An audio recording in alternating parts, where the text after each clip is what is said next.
Today we're looking at Eugene Delacroix's July 28th, Liberty Leading the People. Painted in 1830 and then showcased in the Salon in 1831, this work is made with oil paint and depicts the French Revolution of 1830, or part of it, known as Trois Glorieuses, or Three Glorious Days. Now residing in the famous Louvre in Paris, this work embodies the Romantic style of art.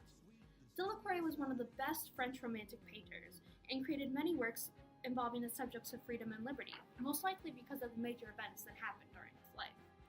On the surface, this work shows liberty, depicted here as a woman leading a group of French individuals past the barricade to secure their victory. But wait, there's more. Although this painting seems overwhelmed with chaos, it actually has some semblance of order.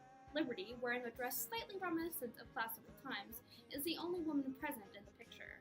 Carrying a bayonet, a modern weapon for this time period, she strikes a balance of classical beauty and credibility, though she functions as an allegory.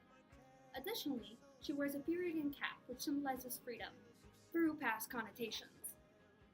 Delacroix has also designed the painting to have a pyramidal composition, the base made out of quartz, with Liberty as the high point of the structure, highlighted by the light coming in from the right to emphasize the structure's shape.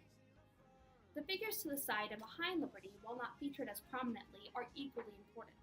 These figures represent the wide variety of people in France, from the wealthy elite in the top hat to the schoolboy directly to her left. All areas of economic and social status are represented here, as well as age.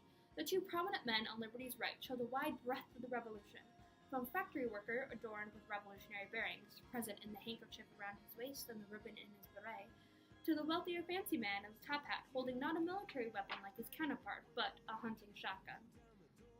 The two boys rest on either side of Liberty, one at her feet struggling to regain footing, and the other on her left, raising two pistols and still wearing his school bag.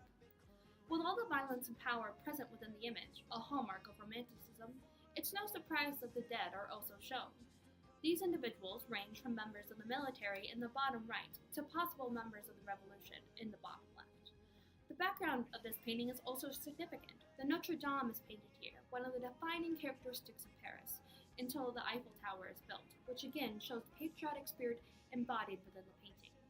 As this is a painting of the Romantic era, this painting existed to show that anyone and everyone could be involved in the revolution. Delacroix himself felt that he could not join the physical fight, but could paint for his country and give hope to the revolutionaries.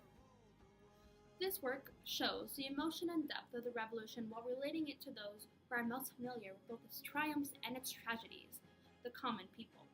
While violence and death remain a recurring theme within the painting, it's the passion present that evokes a response it still has today. Although originally conceived to give hope and strength to those involved within the French Revolution of 1830, this painting has been used over and over again. Don't forget about Les Mis! Some speculate that the boy to Liberty's left was Victor Hugo's inspiration for the character of Gavroche. For me, this work embodies a patriotic spirit that is sorely lacking in most countries that are considered civilized. The era of revolution and rebellion has unfortunately gone and passed, leaving most with the opinion that patriotism means following your country blindly, no matter the cost to justice, equality, or liberty. This painting disproves this definition of patriotism and leads one to consider the possibility that patriotism is standing for the people rather than for the country. This work has remained meaningful across the decades of time because it uses raw emotions that any viewer can tap into, the longing for freedom and the fight to obtain it, even if freedom isn't freedom from a country. Simply put, this work now perhaps defines French Romanticism, but further defines the artistic political landscape.